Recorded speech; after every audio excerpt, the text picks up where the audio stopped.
స్వచ్ఛమైన నాణ్యమైన గౌదర్పార్ పూజా ఉత్పత్తులు www.gaudarpar.com ద్వారా ఆన్లైన్ లో ఆర్డర్ చేయండి. మీ ఇంటిని దేవాలయంగా మార్చుకోండి. Hi viewers, welcome to Suman TV. నేను వెంకర్ పవన్. ఈరోజు మనతో అనంత శ్రీరామ్ గారు ఉన్నారు. మరిన్ని విషయాలు అడిగి తెలుసుకుందాం. Hi sir. నమస్తే అండి. First of all congratulations sir. ఎలా ఉన్నారు సార్? బాగున్నాను సార్, అంటే రీసెంట్గా మిమ్మల్ని బాగా సోషల్ మీడియాలో మీ డ్యాన్సులు కానీ అవి బాగా రీల్స్ బాగా వైరల్ అవుతున్నాయి. అంటే ఏం చెప్తే డాన్సర్గా కూడా ఏమైనా మారుదామని ఏమైనా ఎక్స్పెక్ట్ చేస్తున్నారా మీరు? ఫస్ట్ దాని డ్యాన్స్ అనుకోవడం మీ అమాయకత్వం. ఏదో నేను సరదాగా జిమ్నాస్టిక్స్ చేస్తే దాని డ్యాన్స్గా వెనకాల మ్యూజిక్ వచ్చింది కాబట్టి డ్యాన్స్ అనుకుంటున్నారు. కానీ ముఖ్య ఉద్దేశం ఏంటంటే ఇప్పుడు ఏ కళ అయినా కూడా దృశ్య మాధ్యమానికి ఎక్కువ ప్రాధాన్యత దొరుకుతుంది. కాబట్టి ఇప్పుడు నేను కొన్నాళ్ళ క్రితం ఏదో ఒక పబ్లిక్ ట్రాన్స్పోర్ట్లో ప్రయాణిస్తున్నప్పుడు నేను పెట్టుకున్న పాటని చాలా బాగా ఎంజాయ్ చేశారు అక్కడ చుట్టూ ఉన్నవాళ్ళు, నేను రాసిన పాటని. కానీ నేనని తెలియదు, అది నేను రాసిందని తెలియదు. నేను అనంత శ్రీరామ్ అని తెలుసు, నేను పాటలు రాస్తానని తెలుసు, కానీ వాళ్ళకి నచ్చిన పాట నేను రాసానని తెలియదు. కాబట్టి ఒక రకమైన ప్రమోషన్ కావాలంటే, కొంచెం యువతకి దగ్గర అవ్వాలంటే మనం ఉత్సాహంగా ఉన్నట్టు కనపడాలి. తర్వాత అప్పుడు మన విషయం ఏంటో మనం తెలుసుకోవచ్చు అని చెప్పి తెలుపుకోవచ్చు అని చెప్పి ఆలోచన చేసి అలాగా యువతకు దగ్గర అయ్యేలాగా అలా ఉత్సాహంగా ఉంటున్నాను. సార్, మీది బాగా అంటే సాక్ష్యం మూవీలో మీరు ఒక పంతులు గెటప్లో కొన్ని డైలాగ్స్ ఉంటాయి సార్, చెప్పేవి ప్రకృతి ఈ టైప్. కొంచెం ఆ క్యారెక్టర్ మమ్మల్ని బాగా ఇది చేసింది. హీరో కన్నా ఎక్కువ మీది ఆ డైలాగ్స్ కానీ ప్రకృతి చెప్పేవి కానీ, ఇందాక మీరు అన్నారు కొన్ని వర్డ్స్, ప్రకృతి వైపరీత్యం వల్ల సంథింగ్ ఇట్లాంటి వర్డ్స్ ఉంటాయి సినిమాలో. అంటే అట్లాంటి క్యారెక్టర్లు వస్తే మీకు ఏ పర్టికులర్ పాయింట్ మీరు చూస్ చేసుకుంటారు చేద్దామని ఏదైనా మూవీస్లో కానీ? ప్రత్యేకమైన కండిషన్స్ ఏం లేవండి. నాకు రంగస్థలంలో అనుభవం ఉంది చిన్నప్పుడు. నటన అనేది అంత బెదిరే విషయం ఏం కాదు.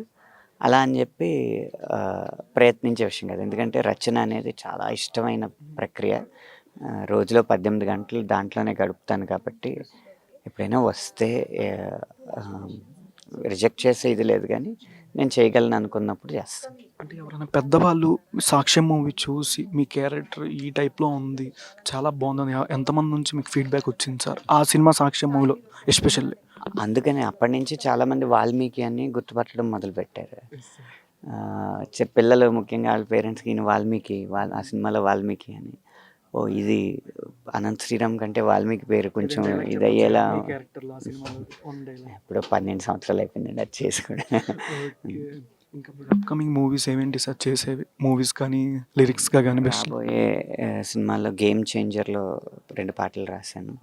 అలాగే రామ్ చరణ్ గారిదే బుచ్చిబాబు గారి సినిమాలో రాస్తున్నాను. బాలకృష్ణ గారు బాబీ కాంబినేషన్లో వస్తున్న సినిమాలో రాస్తున్నాను. అనిల్ రావుపూడి గారి సినిమాలో రాస్తున్నాను. అలాగే సాయి రాజేష్ గారి తర్వాత సినిమాలో రాస్తున్నాను. అంటే గేమ్ చేంజర్ అంటే ఒక సాంగ్ ఆల్రెడీ బయట లీక్ అయిపోయింది, అది వచ్చింది. మళ్ళీ ఇంకో సాంగ్ కోసం అందరూ అంటే ఈగర్లీ వెయిట్ చేస్తున్నారు సార్. అంటే ఏ విధంగా ఎక్స్పెక్ట్ చేయొచ్చు? సినిమాని ఫ్యాన్స్ అందుకునే రీతిలో ఉంటుందా, దాన్ని ఇంకా మోర్ దెన్ అనొచ్చా? ఇప్పుడు ఆ పాటల విడుదల అనేది ఒక ప్రణాళికబద్ధంగా చేస్తూ ఉంటారు దర్శక నిర్మాతలు. తర్వాత ఏ పాట రిలీజ్ చేస్తారనేది ఇంకా తెలియదు. అది నేను రాసిన పాట అయి ఉండొచ్చు, కాసర్ల శ్యామ్ గారి పాట అయి ఉండొచ్చు, రామ్ జోగయ్య గారి పాట అయి ఉండొచ్చు. ఏ పాట వస్తుందో ముందుగా తెలియదు.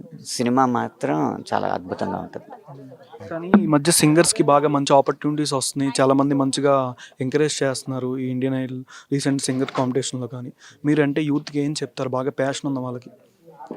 అంటే రియాలిటీ షోస్ అనేవి మనల్ని మనం పరిచయం చేసుకోవడానికి ఒక వేదికే, కానీ రియాలిటీ షోస్లో గొప్పగా పాడిన వాళ్ళు ప్లేబ్యాక్లో పాడతారన్న నియమం ఏం లేదు, పాడరన్న నియమం కూడా లేదు. కానీ రెండింటికి తేడా ఉంది.